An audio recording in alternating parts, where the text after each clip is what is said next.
Wife ने कहा शादी के बाद तुम मुझसे प्यार नहीं करते. ओके, तो हस्बैंड ने इसके जवाब में कहा कि एग्जाम क्लियर होने के बाद कौन पढ़ता है यार. Now this is a very silly meme, but इसके पीछे भी एक बड़ा आयरॉनिक सा ट्रुथ है कि ये मीम बताना ये चाह रही है कि शादी के बाद रोमांस खत्म है, और रोमांस सिर्फ जीएफ से किया जा सकता है, हैंग आउट सिर्फ जीएफ के साथ किया जा सकता है, और जो वो एक दोस्ती वाला रिलेशन है ना, जरा कैजुअल सा रिलेशन, वो जीएफ के साथ होता है. वाइफ को तो हमने नीचे लगा के रखना है, थल्ले लगा के रखना है. वाइफ मेरी जीएफ कैसे बन सकती है? वाइफ के साथ थोड़ी मैं इतना एडवेंचरस और हैंग आउट करूंगा. तो इसमें बताया जा रहा है कि एग्जाम क्लियर होने से पहले के बाद कौन पढ़ता है. यानी मैंने प्यार सिर्फ तुमसे शादी करने के लिए शो किया था, अब तो शादी होगी, अब प्यार करने की, रोमांस करने की क्या जरूरत है. So what do you think about it? I said it earlier as well कि मुझे तो यही लगता है कि after nikah, you know, is when the सच्चा प्यार starts. After that, that's what you call real love. Before that, it's Imagine कि आपकी शादी अरेंज मैरिज की अगर मैं बात करूं, आपकी शादी पेरेंट्स ने की, and you are meeting your wife for the first time in detail on that night. निकाह की जो रात हुई है, रुखसती की जो निकाह रात हुई है, इसके बाद you have a lot to know about her, she has a lot to know about you, and you have a lot to ask her, she has a lot to ask her. यानी this is that life जिसमें दोस्ती होगी, प्यार होगा, अल्लाह की तरफ से बरकत आएगी, और कितना अच्छा लगेगा. नई नई बातें खुल रही हैं, और थोड़ा सा इनफॉर्मल होने में टाइम लगेगा. या so I think you must have felt all these things. I agree. It takes time. The best thing is, you know, you get to know each other at the same pace. You know, you grow up together. ये सारा कुछ अल्हम्दुलिल्लाह. अभी मैं अमीन के साथ आ रहा था तो इन्होंने मुझे एक बड़ा मजे का वाकया सुनाया. लाइक क्या वो थोड़ा सा यहाँ भी सुनाए. वाकया कुछ ऐसे है कि इस सेट के मेरी जब शादी हो रही थी, तो मैंने पहले ही लड़की वालों को बताया कि मुझे इतना ना एक्सप्रेस करना और वो रख रखाव Pakistani culture, because he is been in UK all his life. तो he recently shifted to Pakistan some years back. तो he said कि मुझे इतना, वो मैंने बताया मुझे रख रखाव शायद नहीं आता, मुझे गिफ्ट प्रेजेंट नहीं करना आता, तो आप इसका माइंड ना कीजिएगा. And then he presented gift to his wife. थोड़ा सा आप बताएंगे हाउ ही प्रेजेंटेड इट, और अभी तक जोक होता है उसके बारे में? अभी तक my wife still knows me. She's saying, "Ja, I mean, आपको अभी तक गिफ्ट नहीं दिया." You know, I remember first night, you know, I got the gift. तो मैंने उनको ना मुंह दिखाया. यस, मुंह दिखाया. मुझे तो पता ही नहीं था. अच्छा, तो एनीवे गिफ्ट दे दिया. मैंने कहा ये ले, यू नो, आपका गिफ्ट, आप देख लें. तो शी लाइक बाद में शी सेड टू मी कि यार आप थोड़े, यू नो, पास आके बैठ जाते हैं, ये ले गिफ्ट देख ले, ये थोड़ी सी बातचीत करते हैं, उसके बाद आप जरा. मैंने तो ऐसे गिफ्ट है, मैंने कहा ये ले आपके गिफ्ट, आप देख ले. So this is true love. मैं यही बताना चाह रहा हूँ कि देखिए ये जोक्स और ये इस तरह की चीजें कितना मतलब अच्छा माशाल्लाह लगता होगा. अगेन मैं ऑडियंस से दुआ करूंगा, दुआ करें अल्लाह नजर बद से, हर शर से महफूज रखे.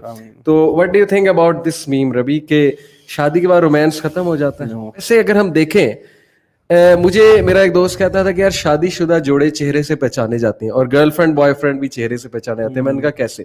ही सेड कि शादीशुदा जोड़े हमेशा खामोश होंगे, ड्राई होंगे, एक दूसरे से बात नहीं कर रहे होंगे, रूखे हुए उनके चेहरे होंगे, मुंह बना होगा, और जो वो गर्लफ्रेंड बॉयफ्रेंड है वो कह के लगा रहे होंगे, हंस रहे होंगे. लेकिन खैर इसको मैंने काउंटर भी किया. मैंने कहा यार इतने तुम चिंगची पे मैंने एक जोड़े को बैठे देखा, और वो चिंगची जो है ना, वो टूटी हुई रोड थी, उस पे चिंगची जरा वो जंपे मार रही थी, बड़ा वो एक सीन बन रहा था, दोनों कह के लगा रहे थे. देवर हस्बैंड एंड वाइफ, बच्चे भी गोद में बिठाए थे.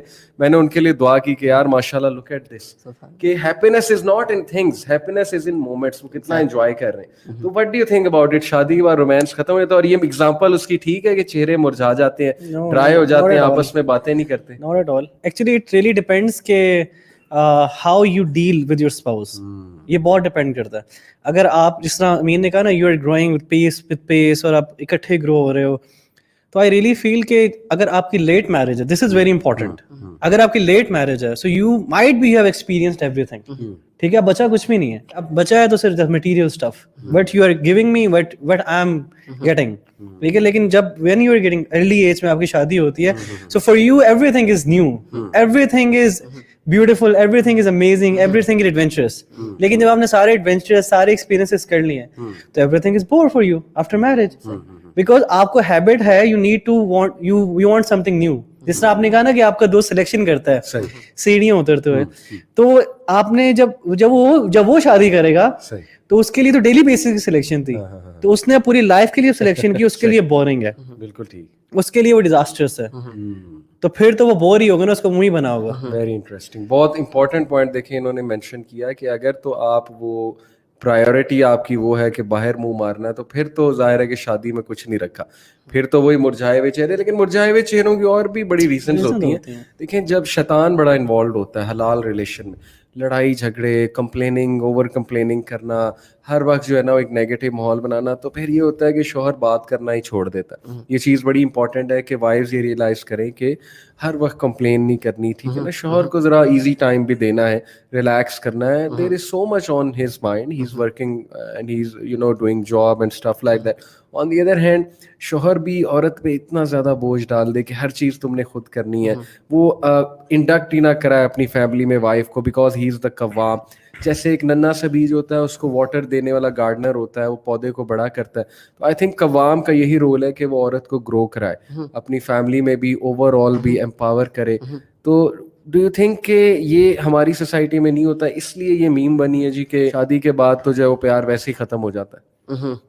To be honest, I'm just going to start by saying I think the best role model is our Prophet Muhammad sallallahu alaihi wasallam. The way he treated his wives, you know, helping around, you know, laughing at the same time. I think that's the perfect role model. There's nothing better than To the point and very comprehensive. देखें again मैं वही कह रहा हूँ, शादी करा लें भाइयों, आपकी जुबान में भी comprehensiveness आ जाएगी, wisdom आ जाएगा, माशाल्लाह क्या बात है जी।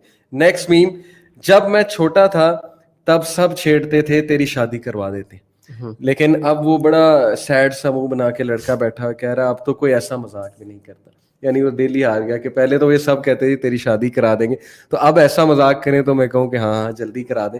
तो डू यू थिंक कि शादी इज समथिंग एक्साइटिंग, और ये जो मीम बनी है कि यार मेरी भी कोई शादी की बात करे, आजकल तो लोग डरने लग गए हैं शादी से, लड़के और लड़कियां दोनों, पर्टिकुलरली लड़कियां डरने लग गई हैं।